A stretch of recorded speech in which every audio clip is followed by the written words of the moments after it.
नाज़रीन अस्सलाम वालेकुम। न्यूज़ फर्स्ट में आपका खैर मकदम है। सबसे पहले नजर डालते हैं सुर्खियों पर।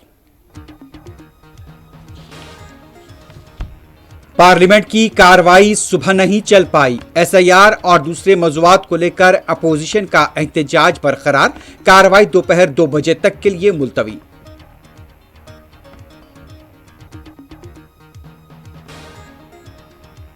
इंडिया इत्तेहाद के अरकान पार्लियामेंट का इलेक्शन कमीशन के दफ्तर तक मार्च। गैर मामूली सिक्योरिटी इंतजामात।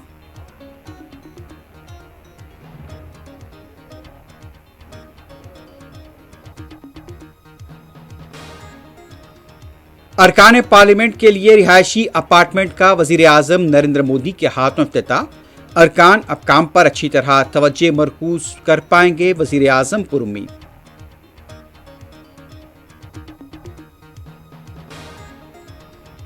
मुल्क में तालीम और सेहत का शोबा आम आदमी की पहुंच से बाहर, दोनों वाजबी होने चाहिए, आरएसएस चीफ का रिमार्क।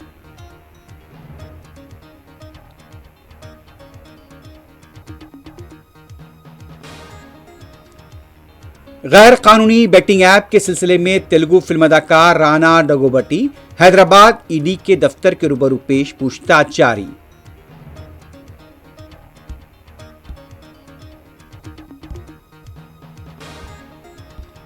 रियासत तेलंगाना बशमूल हैदराबाद में वक्फे वक्फे से बारिश का सिलसिला जारी। आज देर दोपहर और रात में बारिश का इम्कान।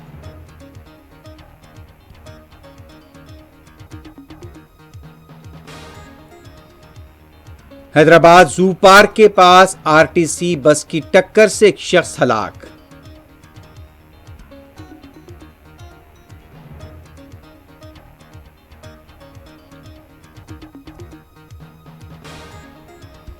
और गजा में यहूदी फौज की बदतरीन बर्बरियत, अल जजीरा के 5 सहाफी जा बहक। 24 घंटों में 50 से ज्यादा शहीद।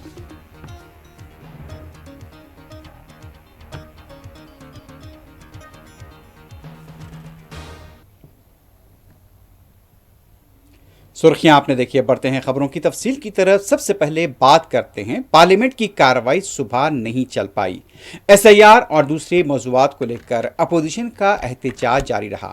कार्रवाई को दोपहर 2 बजे तक के लिए मुलतवी करना पड़ा। जिस तरह से देखा जा रहा है कि गुज़िश्ता चंद दिनों से मुसलसल कार्रवाई में खलल देखा जा रहा है। एसआईआर और दूसरे मौजूआत को लेकर अपोजिशन मुबाहस का मुतालबा कर रही है। लोकसभा की कार्रवाई सुबह 11 बजे शुरू हुई। स्पीकर ने वक्फे सवालात का आगाज करने की कोशिश की, लेकिन इस दौरान अपोजिशन के अरकान नारे लगाते हुए देखे गए। स्पीकर ने अरकान को समझाने की कोशिश की, नशिस्तों पर वापस जाने की तरकीब दी, लेकिन अरकान का एहतजाज जारी रहा, जिसकी वजह से कार्रवाई को दोपहर 2 बजे तक के लिए मुलतवी कर दिया गया।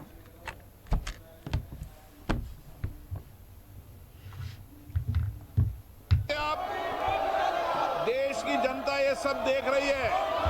मैं पुनः आपसे आग्रह कर रहा हूं कि सदन की कार्रवाई को चलने दें। मैं सभी माननीय सदस्यों को हर विषय पर पर्याप्त अवसर, पर्याप्त समय दूंगा। प्लीज बैठिए। सदन की कार्रवाई आज 2 बजे तक के लिए स्थगित की जाती है।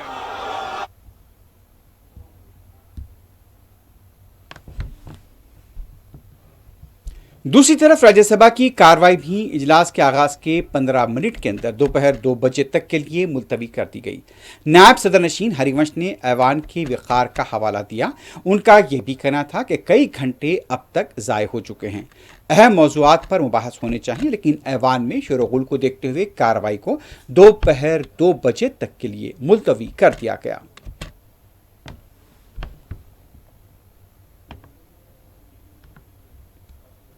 सदन के कामकाज की संस्कृति के अनुरूप नहीं। मैं रिक्वेस्ट करूंगा कि बैग हटाकर सदन में आए। प्लीज प्लीज आप सदन चलने दें। माननीय मेंबर्स को 0 आवर और क्वेश्चन आवर अवेल करने दें। आप जानते हैं ये दोनों ही बड़ी महत्वपूर्ण इंस्ट्रूमेंट्स है माननीय मेंबर्स के लिए, बहुत ही माननीय इंस्ट्रूमेंट है। आप नहीं चाहते कि इन पे डिस्कशन हो। The House stands adjourned to meet at 2 p.m.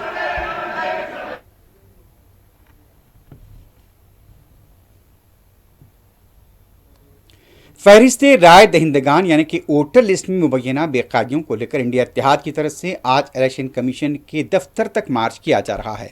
अब से कुछ देर पहले इंडिया इत्तेहाद के सीनियर लीडर्स पार्लियामेंट के मुख्य द्वार पर जमा हुए, जहां से वो इलेक्शन कमीशन की समत रवाना हुए।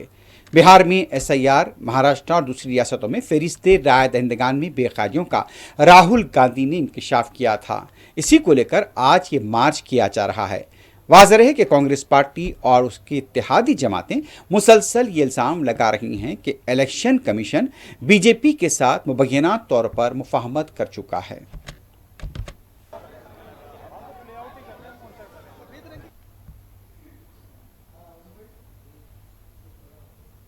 दूसरी तरफ इलेक्शन कमीशन के दफ्तर के पास बैरिकेड्स लगा दिए गए हैं। इलेक्शन कमीशन ने कांग्रेस के लीडर जयराम रमेश को एक मकतूब रवाना करते हुए कहा कि सिर्फ 30 लोग इलेक्शन कमीशन के दफ्तर में मुलाकात के लिए आ सकते हैं। इस दौरान पार्लियामेंट से लेकर इलेक्शन कमीशन के दफ्तर तक गैर मामूली सिक्योरिटी देखी गई। अपोजिशन के अरकान इलेक्शन कमीशन की समत मार्च कर रहे हैं।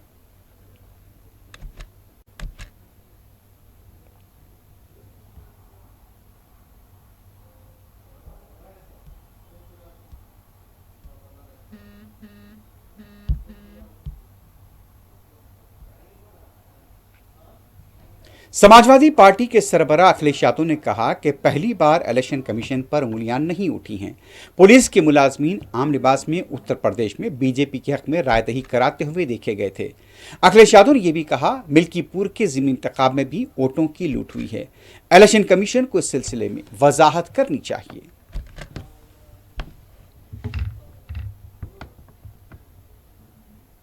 चुनाव आयोग पर पहली बार उंगली नहीं उठ रही है, कई बार उंगली उठी है और विशेषकर उत्तर प्रदेश के चुनाव को लेकर के कई बार समाजवादी पार्टी ने अपनी बात रखी है। पिछली बार जब उपचुनाव था और उपचुनाव में जो धांधली हुई उसको लेकर के भी शिकायत की गई कि किस तरीके से सरकार ने मिलकर के अधिकारियों के सहारे वोट की चोरी नहीं की, वोट की लूट की, डकैती की और जो समाजवादी पार्टी के नेता कार्यकर्ता आते थे उनको फोर्स से रोका जाता था, पुलिस रोकती थी। बूथ के अंदर प्राइवेट ड्रेस में पुलिस वोट डाल रही थी। अधिकारी जात के आधार पर पोस्टिंग पाए थे और उन्हें निर्देश थे कि भारतीय जनता पार्टी को किसी भी परिस्थितियों में आपको जिताना है। हमारे पास बगल में अवधेश प्रसाद जी खड़े हैं, सांसद हैं अयोध्या के। इनकी खुद की विधानसभा में चुनाव चल रहा था। इतना भारतीय जनता पार्टी को कभी भी उस विधानसभा में वोट नहीं मिला। जीत हार अलग होती है, लेकिन इतना वोट पार्टी को कभी नहीं मिला। लेकिन बेईमानी कर करके बड़े पैमाने पे हर बूथ पर जात के आधार पर अधिकारी लगा करके, जात के आधार पर पोस्टिंग दिलवा करके वोट की लूट की गई थी। और उससे पहले 2022 के चुनाव में जब समाजवादी पार्टी ने, और मैंने खुद आरोप लगाया था कि जानबूझ करके समाजवादी पार्टी को वोट काटे गए, डिलीट किए गए, तो चुनाव आयोग ने नोटिस।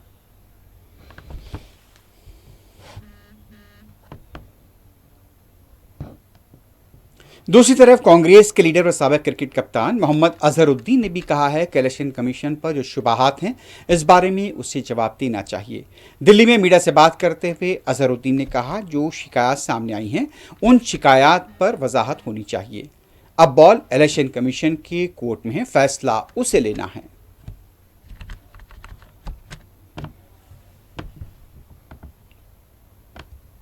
हासिल यही होगा कि लोग को पता तो ऑलरेडी चल चुका है, बट लेकिन इलेक्शन कमीशन अभी भी बिल्कुल बराबर कोई जवाब नहीं दे रहा है, क्योंकि वो उड़ते उड़ते जवाब दे रहे हैं। बट लेकिन तो मार्च करेंगे तो पता चलेगा। तो लोग मेरे ख्याल में जो भी रहेगा, पूरे सांसद है और जितने भी लोग पार्लियामेंट में, और जैसा इंडिया ब्लॉक का मार्च है तो एक बड़ा मैसेज जाएगा, लोगों में भी मैसेज जाएगा कि ऐसा हो रहा है, इसको सही करना चाहिए। चुनाव आयोग ने जयराम रमेश को चिट्ठी लिखी है कि आप 12 बजे, क्योंकि जगह कम है, तो 30 मेंबर्स को लेके आइए ग्रीवेंसेस सुनने के लिए। तो आपको लगता है कि इसके बाद अब कोई रास्ता निकलेगा? नहीं, बिल्कुल ग्रीवेंसेस तो सुनना चाहिए डेफिनेटली। बॉल तो इलेक्शन कमीशन के कोर्ट में है, अब वो कैसा हिट करते हैं उनके ऊपर। सर एक सवाल और, आपको पता है कि इंडिया ऑलवेज पीस, अहिंसा की बात करता है।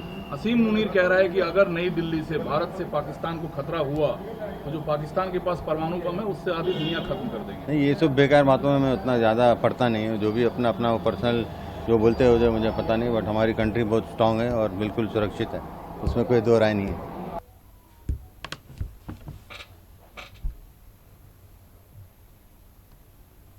वज़ीर-ए-आज़म नरेंद्र मोदी ने आज अरकान पार्लियामेंट के रिहायशी कॉम्प्लेक्स का इफ्तिताह अंजाम दिया।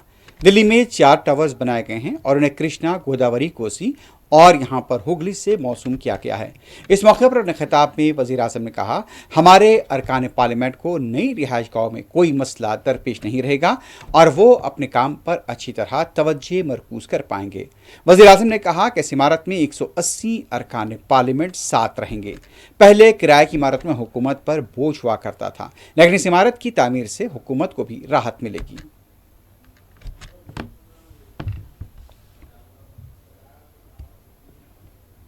साथियों, हमारे सांसद साथी जिस नए आवास में प्रवेश करेंगे, अभी मुझे उसका एक सैंपल फ्लैट देखने का मौका मिला। मुझे पुराने सांसद आवासों को देखने का भी मौका मिलता ही रहा है। पुराने आवास जिस तरह बदहाली का शिकार होते थे, सांसदों को जिस तरह आए दिन परेशानियों का सामना करना पड़ता था, नए आवासों में गृह प्रवेश के बाद उससे मुक्ति मिलेगी। सांसद साथी अपनी समस्याओं से मुक्त रहेंगे तो वो अपना और अपनी ऊर्जा और बेहतर तरीके से जनता की समस्याओं के साथियों, आप सभी जानते हैं, दिल्ली में पहली बार जीत कर आए सांसदों को घर अलॉट करवाने में कितनी कठिनाई आती थी। नए भवनों से ये परेशानी भी दूर होगी। एक मल्टी स्टोरी बिल्डिंग्स में 180 से ज्यादा सांसद एक साथ रहेंगे। साथ ही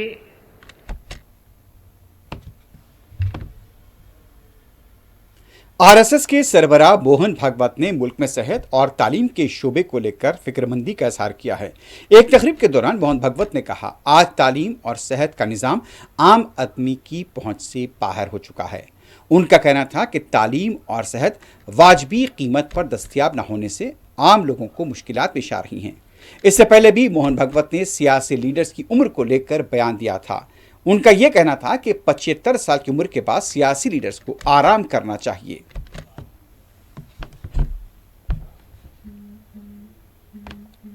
और सबसे अधिक आवश्यकता सबको प्रतीत होती है स्वास्थ्य के लिए, शिक्षा के लिए। लेकिन दुर्भाग्य ऐसा है कि ये दोनों बातें आज सामान्य व्यक्ति के पहुंच से बाहर और उसके आर्थिक सामर्थ्य के पहुंच के बाहर, यानी सहज सुलभ नहीं रही और सस्ती भी नहीं रही।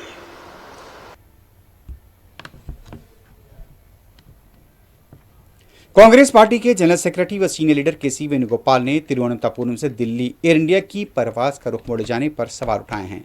वाज़ेह है कि वेणुगोपाल भी उस तैयारे में सवार थे। वेणुगोपाल के मुताबिक पायलट ने तैयारे में ऐलान कर दिया था कि रनवे पर एक और तैयारे की वजह से रुख मोड़ा जा रहा है। वेणुगोपाल ने कहा, इसकी जामी तहकीकात होनी चाहिए।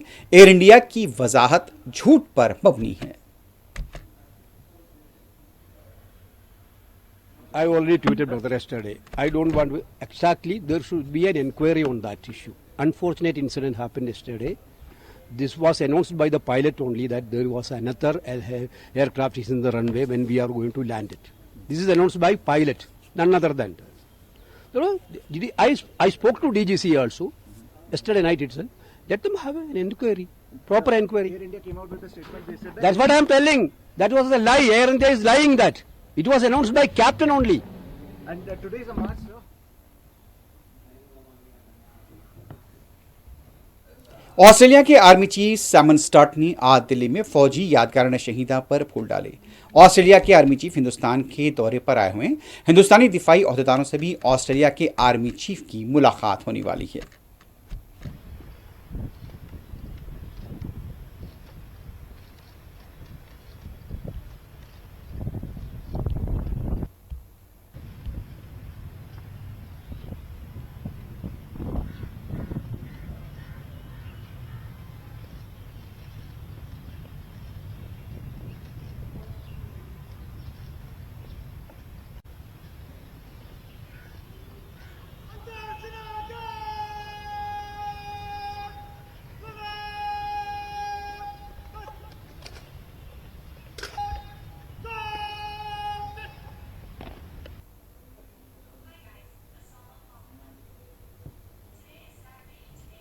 उत्तराखंड के देहरादून और दूसरे इलाकों में सुबह से बारिश का सिलसिला चल पड़ा है। बारिश की वजह से इंतजामिया को चौकस देखा गया है। गुज़िश्ता हफ्ते उत्तरकाशी में बारिश और सैलाब से गैर मामूली नुकसानात हुए थे।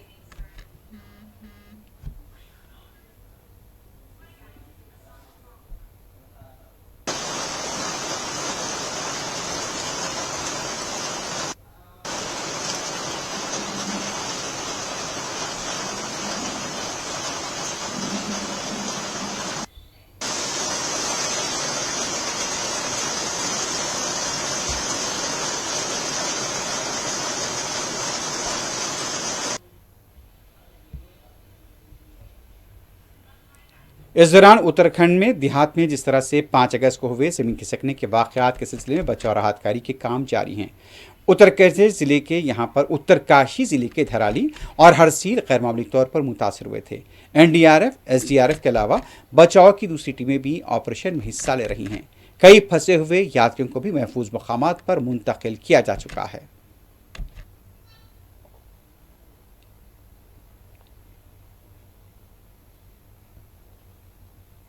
गैर कानूनी बेटिंग ऐप की तशहीर के सिलसिले में तेलुगु फिल्म अदाकार राणा दग्गुबाती आज ईडी के रूबरू पेश हुए। इन्फोर्समेंट डायरेक्टरेट की तरफ से तेलुगु फिल्म स्टार से गैर कानूनी बेटिंग ऐप को लेकर पूछताछ की जा रही है। इससे पहले भी विजय देवरकोंडा और प्रकाश राज से भी पूछताछ की जा चुकी है।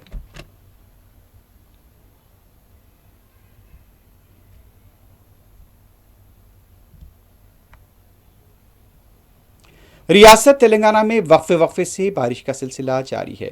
महकमा मौसमियात ने आज भी जुनूबी, वस्ती, मशरकी और मगरबी तेलंगाना के इलाकों रंगारेड्डी, विकाराबाद, संगारेड्डी, महबूबनगर, नागर कर्नूल, वनपर्ती, नारायणपेट, गदवाल, नलगुंडा, यदाद्री, महबूबाबाद, खम्मम, हनमकुंडा, भद्राद्री और मुलुगु में देर दोपहर, शाम या फिर रात में बारिश की पेशकशी की है। हैदराबाद में भी दोपहर, शाम या रात में बारिश का इम्कान है।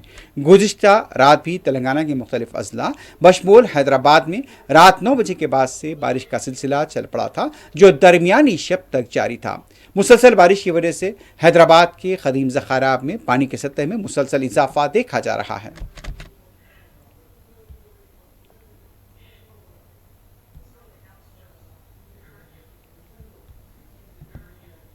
हैदराबाद जू पार्क के पास आरटीसी बस की टक्कर से नामालूम शख्स हलाक हो गया। इत्तला मिलते ही बहादुरपुरा पुलिस मुकाम वाक़या पहुंच गई। लाश को पोस्टमार्टम के लिए उस्मानिया हॉस्पिटल मुंतकिल कर दिया गया है। महलूक की शिनाख्त की कोशिशें जारी हैं।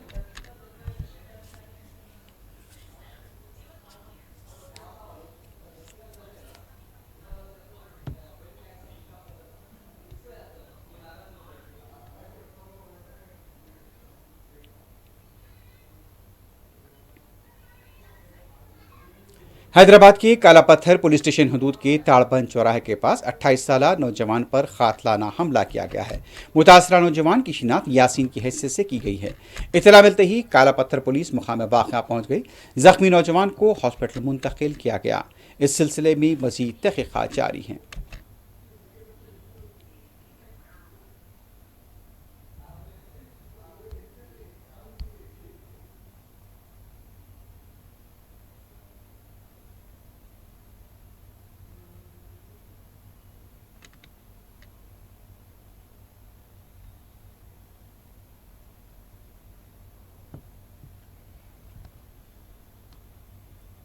अब नजर डालते हैं कुछ बैनुल-अक़वामी खबरों पर। गजा सिटी पर इस्राएली हमले में कतर के न्यूज़ चैनल अल जजीरा के 5 सहाफ़ी शहीद हुए हैं। गजा के अल-शिफा हॉस्पिटल के डायरेक्टर ने बताया कि अल जजीरा के सहाफ़ी अनस शरीफ अपने 4 साथियों के साथ इस्राएली टारगेट हमले में शहीद हुए हैं। अल जजीरा न्यूज़ चैनल के मुताबिक 28 साला सहाफ़ी अनस शरीफ उस वक्त शहीद हुए जब हॉस्पिटल के मरकजी दरवाजे पर सहाफ़ियों के लिए लगाए गए खैमे को इस्राएली फ़ौज ने निशाना बनाया। रिपोर्ट्स के मुताबिक हमले में अल जजीरा के नुमाइंदे मोहम्मद खलीफा, कैमरामैन इब्राहिम ज़ाहिर और मोहम्मद नौफिल भी शहीद हुए हैं। दूसरी तरफ इस्राएली फ़ौज ने इल्ज़ाम लगाया कि अनस शरीफ हमास सेल के सरबराह थे और इसराइल पर रॉकेट हमलों के जिम्मेदार थे। वाज़ेह है कि इस्राएली फ़ौज की गाज़ा पर बमबारी से अब तक 200 से ज़्यादा सहाफ़ी और मीडिया कारकुन शहीद हो चुके हैं। उधर गाज़ा पट्टी पर इस्राएली हमलों में मजीद 52 फ़लस्तीनी शहीद हुए हैं। बताया जा रहा है कि इसराइल के जबरी क़हत के बाद ग़ज़ाई क़िल्लत से अमवात 100 बच्चों के बशमूल 217 तक पहुँच गई है।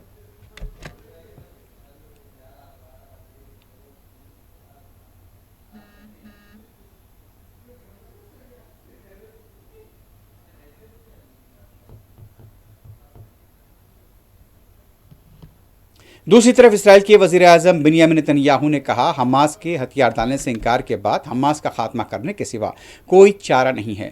नया फौजी ऑपरेशन जल्द ख़त्म कर लिया जाएगा। उन्होंने कहा, हमास को गाज़ा की हुक्मरानी से बाहर करके गाज़ा का सिक्योरिटी कंट्रोल संभालेंगे। हमास का खात्मा, यरगमालियों की रिहाई और गाज़ा को हथियारों से पाक करना हमारा मकसद है। उधर हमास ने कहा कि नेतन्याहू का बयान हक़ाइक़ छुपाकर गाज़ा के जंगी जराइम को जवाज़ बनाने की कोशिश है।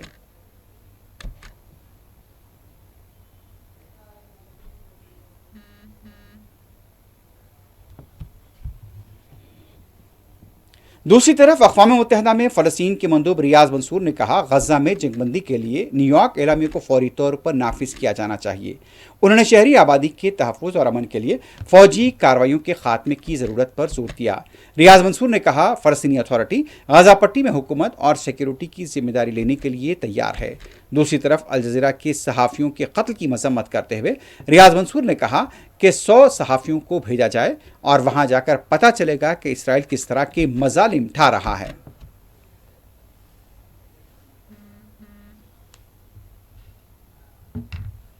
Some people believe what Prime Minister Netanyahu said yesterday and today, that there is a huge global lie, that there is no starvation in Gaza.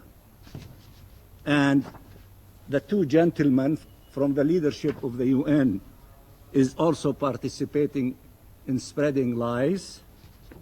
Then why don't you, the Security Council, go to the Security Council, take with you 100 journalists from your countries and other countries to verify exactly what is happening in Gaza. If he's so sure of this global conspiracy about the lie, let him prove it. Invite you, allow you to go to the Gaza Strip and see exactly what is happening there. Take journalists with you so that you can verify exactly what is happening in Gaza.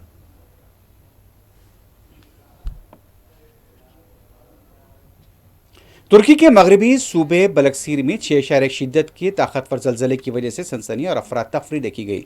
Disaster and emergency management agency AFAD के मुताबिक ज़लज़ला मुकामी वक्त के मुताबिक शाम 7:53 पर आया और उसकी गहराई 11 किलोमीटर बताई गई।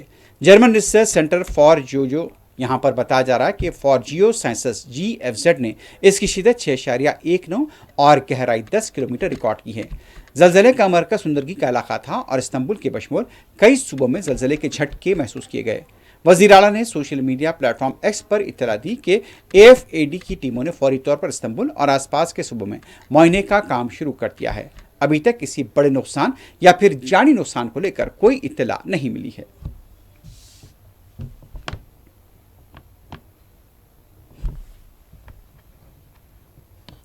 आखिर में सुर्खियों पर एक बार फिर से डालते हैं।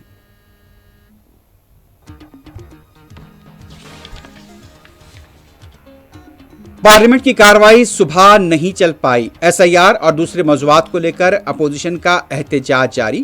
कार्रवाई दोपहर 2 बजे तक के लिए मुलतवी।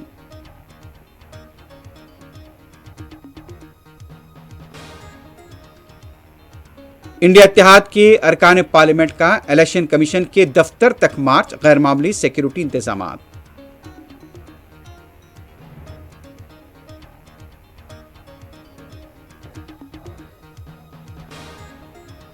अरकान पार्लियामेंट के रिहायशी अपार्टमेंट का वजीर आजम नरेंद्र मोदी के हाथों इफ्तिताह। अरकान अब काम पर अच्छी तरह तवज्जो मरकूज कर पाएंगे, वजीर आजम पुरुमीद।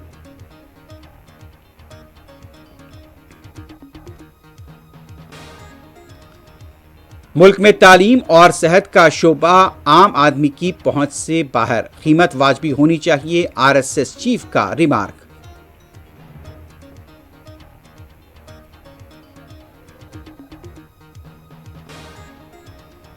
गैर कानूनी बैटिंग ऐप के सिलसिले में तेलुगु फिल्म अदाकार राणा डगुबटी ईडी के दफ्तर के रूबरू पेश, पूछताछ जारी।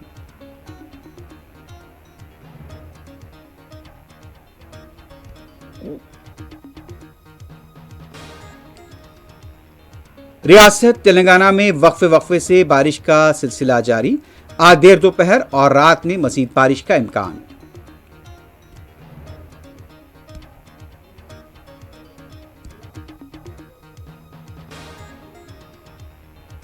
हैदराबाद जू पार्क के पास आरटीसी बस की टक्कर से एक शख्स हलाक।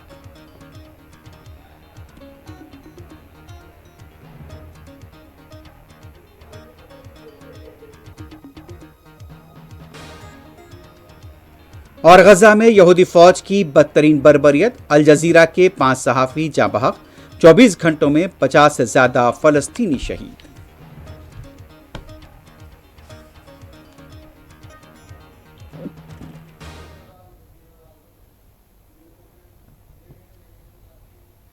इसी के साथ ही न्यूज़ फर्स्ट अख्ताम को पहुंचती है। अल्लाह हाफ़िज़।